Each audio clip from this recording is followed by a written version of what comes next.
इस ट्यूटोरियल में हम ये बहुत ही इंटरेस्टिंग कंस्ट्रक्शन करेंगे जो ज़्यादातर स्टूडेंट्स को लगता है कि थोड़ी डिफ़िकल्ट है बनानी और समझ में नहीं आती, लेकिन मैं बता रहा हूँ कि इसके लिए पहले आपको एक कॉन्सेप्ट समझना पड़ेगा।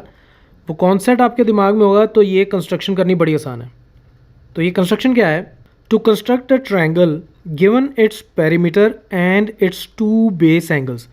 तो हमें एक ट्रायंगल कंस्ट्रक्ट करनी है जिसमें पैरामीटर पता है हमें, यानी कि A B plus B C plus C A, ये हमें गिवन है। ठीक है, हमें इंडिविजुअली कोई साइड नहीं पता किसकी कितनी लेंथ है, हमें ओवरऑल पैरामीटर पता है और दो बेस एंगल्स, तो यानी कि जैसे ये दो बेस एंगल्स हैं तो ये हमें ऑलरेडी पता है। ठीक है, अब हमें कैसे इसको कंस्ट्रक्ट करना है वो करने से पहले हम एक कॉन्सेप्ट समझते हैं। देखो, ये मेरा ए बी जितनी भी लेंथ का है इसको मैं मेजर करता हूँ, ये है अप्रॉक्सीमेटली 4.6।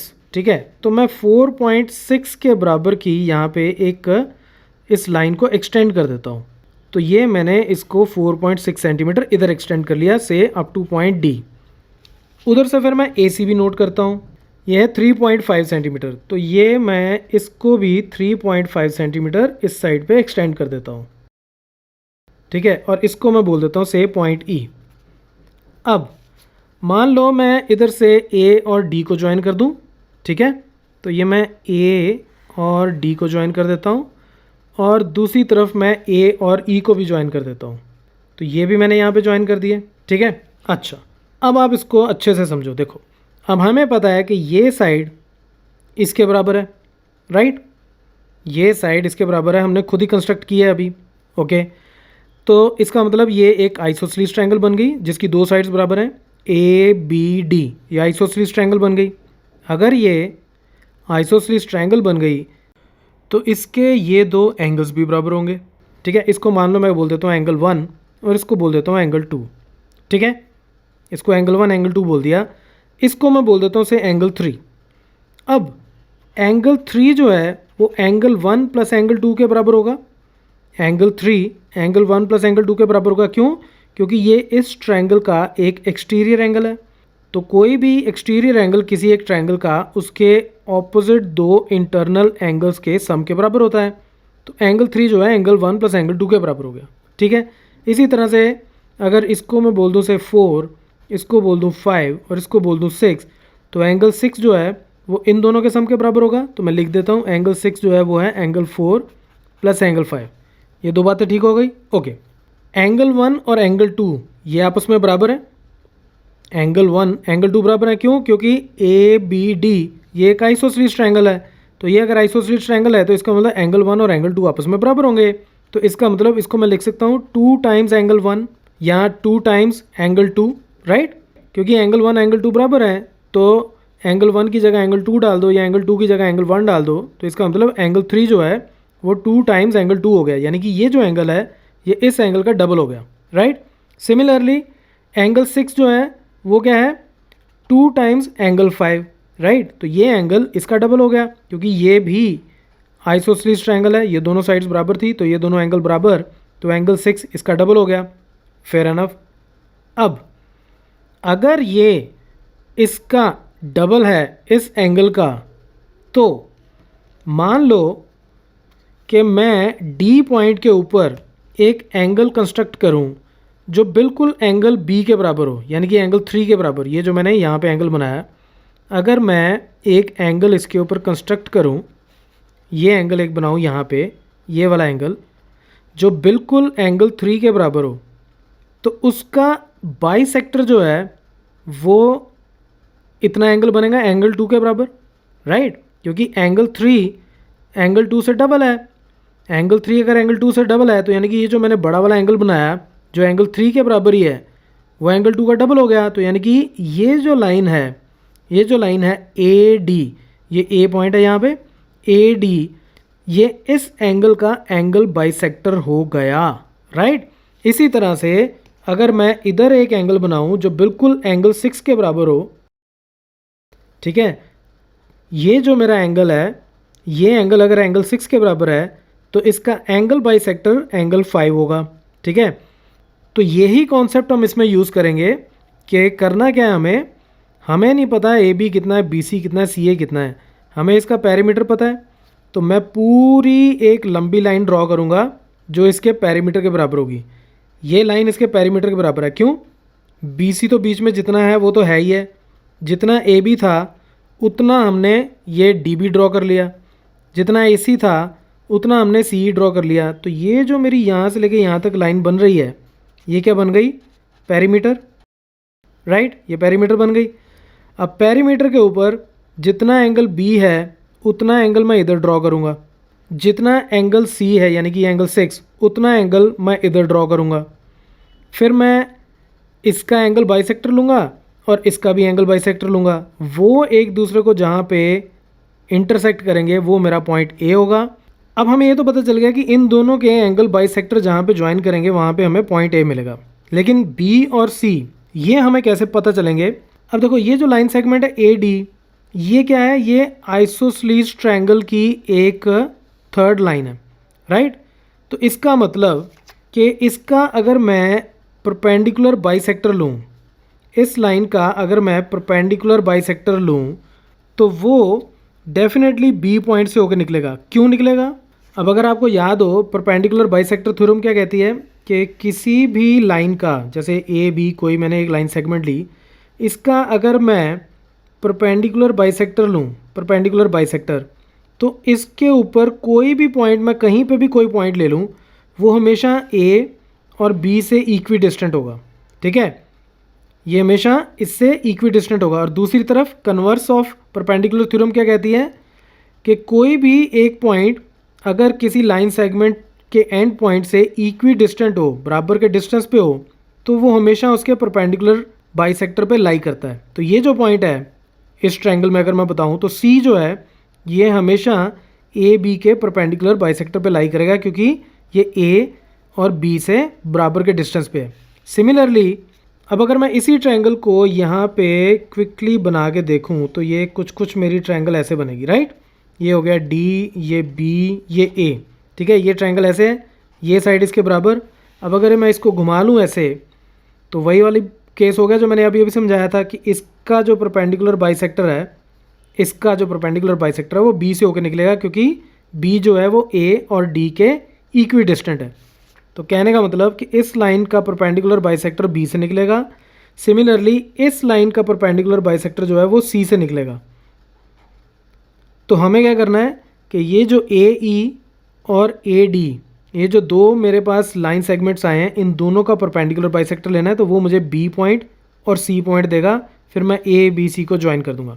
ओके, अभी भी अगर कोई डाउट है कोई बात नहीं, मैं इसको एक बार और डिफरेंट तरीके से समझाता हूँ, उससे आप इन सब चीज़ों को रिलेट करना शुरू करोगे। देखो अब हमें क्या करना है, सबसे पहले जितना पेरीमीटर है उतनी एक लाइन ड्रॉ करनी है। ये मैंने लाइन ड्रॉ कर दी, ये जितना भी था, ठीक है? ये मैंने DE पूरे पेरीमीटर के बराबर की एक लाइन ड्रॉ कर दी। उसके बाद B के ऊपर जितना एंगल मुझे गिवन है, ये जो दो एंगल मुझे गिवन है, B के ऊपर जो एंगल मुझे बनाना था, मुझे नहीं पता B कहाँ है, यहाँ पे C कहाँ है, मुझे नहीं पता, ठीक है? मैं उतना ही एंगल D पे बना देता हूँ। ये मैंने D पे सेम एंगल बना दिया जो मुझे गिवन था। इसी तरह से E पे भी मैंने एक एंगल बना दिया, दूसरा एंगल जो मुझे गिवन था।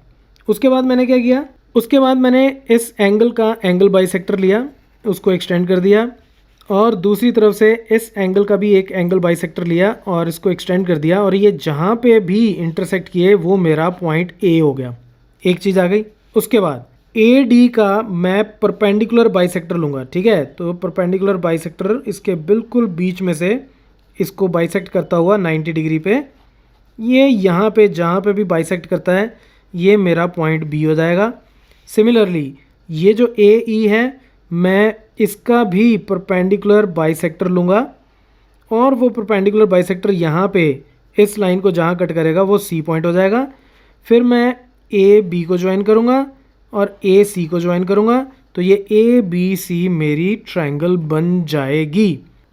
अब हम इसको कंस्ट्रक्ट करते हैं। अब सबसे पहले हमें क्या करना है कि जितना भी हमें पेरीमीटर गिवन है, ठीक है, उतनी सबसे पहले यहाँ पे हम एक लाइन लगाएंगे, ठीक है? जितना भी पेरीमीटर गिवन है उतनी लंबी लाइन लगा ली, और इस पॉइंट को मैं बोल देता हूँ उसे D और इसको E। उसके बाद मुझे दो बेस एंगल्स गिवन है, ठीक है? वो कहाँ पे बनेंगे ये मुझे नहीं पता, लेकिन मुझे क्या करना है कि वो दोनों बेस एंगल्स D और E पे बनाने हैं। सो ये मैं कंपास से एक आर्क इधर लगा देता हूँ, ठीक है। ये मैं सिर्फ आर्क ही लगा रहा हूँ, ठीक है। एंगल कौन सा है ये मुझे पता नहीं है, वो जो भी आपको पता होगा तब आप बना लेना।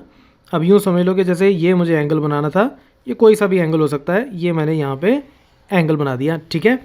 इसी तरह से ई पॉइंट पे भी मुझे एक एंगल बनाना है, तो ये मैं आर्क लगा देता हूँ क्योंकि इसकी मुझे ज़रूरत होगी आगे। और ये मैं कोई सा भी मान लो, ये मैं इस तरह से ये एक एंगल इस पे बना देता हूँ, ठीक है। जो भी एंगल गिवन होगा, हमने ये दो एंगल बना लिए। उसके बाद अब क्या करना है, इस एंगल का एंगल बाइसेक्टर और इसका एंगल बाइसेक्टर। तो इसीलिए मैंने ये आर्क ड्रॉ की थी, क्योंकि इस आर्क को यूज़ करके ही मैं इसका एंगल बाइसेक्टर बना सकता हूँ। ये मैंने कंपास को खोला थोड़ा सा, और उसके बाद बिना इसकी विड्थ चेंज किए इन दोनों पॉइंट से ये दो आर्क्स लगाई, और ऐसा ही मैं इधर से भी कर देता हूँ। एक आर्क यहाँ से लगाई और एक आर्क मैं इस पॉइंट से लगा देता हूँ, ठीक है। तो अब ये जो दो पॉइंट्स आए, इसको मैं ई से ज्वाइन करूँगा और इसको मैं डी से ज्वाइन करूँगा। तो ये मैं ज्वाइन कर देता हूँ और इसको थोड़ा सा एक्सटेंड भी कर दूँगा। तो ये मैंने इसको इधर एक्सटेंड कर दिया और इन दोनों पॉइंट्स को ज्वाइन करके मैंने इनको इधर एक्सटेंड कर दिया। तो ये जो मेरे पास पॉइंट आएगा, ये मेरे ट्रायंगल का एक पॉइंट होगा, इसको मैं ए मान लेता हूँ, ठीक है। अब मुझे क्या करना है, ये जो ए डी लाइन सेगमेंट है और ए ई लाइन सेगमेंट, इन दोनों का परपेंडिकुलर बाइसेक्टर लेना है। तो ये मैं कंपास को इसके हाफ से थोड़ा ज़्यादा खोल लेता हूँ, ठीक है। और एक आर्क मैं इधर लगाऊंगा और एक यहाँ पे, और डी पॉइंट से भी मैं सेम रेडियस की दो आर्क्स लगाऊंगा, ठीक है। और फिर मैं इन दोनों पॉइंट्स को ज्वाइन कर देता हूँ। ये जो दो पॉइंट्स आए मेरे पास, ये और ये, इन दोनों को जब मैं ज्वाइन करूँगा तो ये डी ई को जहाँ पे इंटरसेक्ट करेगी ये वाली लाइन, ये इसका परपेंडिकुलर बाइसेक्टर है। ये इस लाइन को दो बराबर पार्ट्स में डिवाइड कर रहा है और 90 डिग्री का एंगल भी बना रहा है। तो परपेंडिकुलर बाइसेक्टर हमने बनाया। ये इस लाइन को जहाँ पे इंटरसेक्ट करेगा ये मेरा बी पॉइंट होगा। सिमिलरली मैं इसका भी परपेंडिकुलर बाइसेक्टर लेता हूँ। तो फिर से कंपास को मैं इसके ए ई के हाफ से थोड़ा ज़्यादा खोलूँगा। एक आर्क मैंने यहाँ से लगाई, एक ये लगाई, बिना इसकी विड्थ को चेंज किए, एक यहाँ से आर्क इधर को और एक आर्क इधर। तो ये जो दो पॉइंट्स आए मेरे पास, ये और ये, इन दोनों को मैं अब ज्वाइन करता हूँ। तो ये इन दोनों को जब मैं ज्वाइन करूँगा तो ये इस लाइन को जहाँ पे इंटरसेक्ट करेगी ये वाली लाइन, ये इसका परपेंडिकुलर बाइसेक्टर है। ये ए ई को दो बराबर पार्ट्स में डिवाइड करता है और साथ में क्या है, इस पे 90 डिग्री का एंगल बनाता है। तो ये परपेंडिकुलर बाइसेक्टर यहाँ जहाँ पे इसको इंटरसेक्ट करता है, इसको मैं सी पॉइंट बोलूँगा। और उसके बाद ए पॉइंट और सी पॉइंट को ज्वाइन कर दूँगा पहले मैं। तो ये दोनों को मैंने ज्वाइन किया और ऐसे ही मैं ए और बी, इन दोनों पॉइंट्स को भी मैं ज्वाइन कर दूँगा। तो मेरी ट्रायंगल जो है वो कंप्लीट हो जाएगी।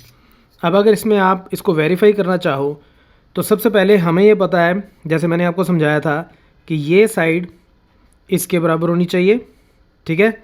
और ये जो साइड है ये इसके बराबर होनी चाहिए। तो ये हम मेजर करके देख लेते हैं। ये डी बी मेरा आता है 3.9 सेंटीमीटर। तो ये कितना है इसको भी चेक कर लेते हैं। ये भी आ गया मेरे पास 3.9 सेंटीमीटर। अब ये ए सी और सी भी बराबर होनी चाहिए। तो ये मेरा कितना आया, 3.4 सेंटीमीटर। और ये कितना है इसको भी मैं चेक कर लेता हूँ। ये भी आया मेरे पास 3.4 सेंटीमीटर। तो ये साइड इसके बराबर, ये इसके बराबर, और ये वैसे ही कॉमन साइड है।